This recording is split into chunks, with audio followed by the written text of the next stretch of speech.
Hello. I'm going to talk to you guys about depression, and I'm not an expert in it. I'm not a counselor, none of the above. But I've been trying to talk to somebody here lately to get them out of their depression. Depression is something that's very hard to get out of one's mind and their soul. And I tried over and over again, and still they were very depressed. Didn't really have nowhere to turn to, so I asked God, how do I reach this person? And don't know if he spoke to me and how he spoke to me or what, but I came across Mark 14:66 through 72. I'm going to go ahead and read this. While Peter was below in the courtyard, one of his servant girls of the high priest came by. When she saw Peter warming himself, she looked closely at him. "You also were with that Nazarene, Jesus," she said. But he denied it. "I don't understand what you're talking about," he said, and went into the entryway. When the servant girl saw him there, she said again to those standing around, "This fellow is one of them." Again, he denied it. After a little while, those standing near said to Peter, "Surely you are one of them, for you are a Galilean."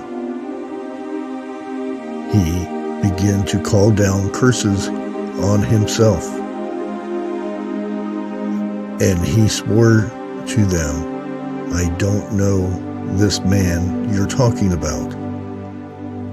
Immediately, the rooster crowed the second time. Then Peter remembered the words Jesus had spoken to him. "Before the rooster crows twice, you will disown me 3 times." And he broke down and wept.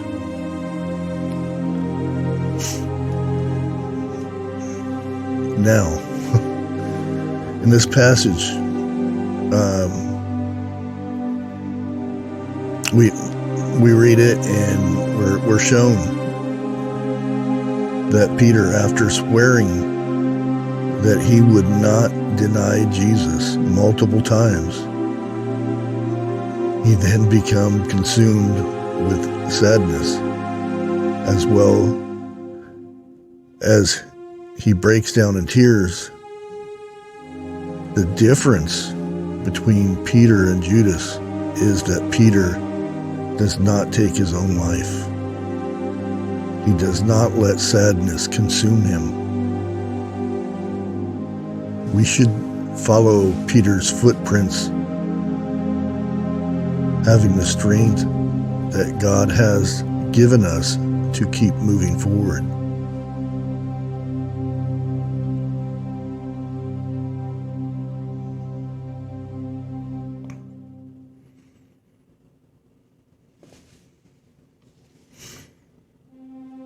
That speaks a lot. It really does. And that's why Simon Peter, however you want to call him, disciple, he is still one of my favorites.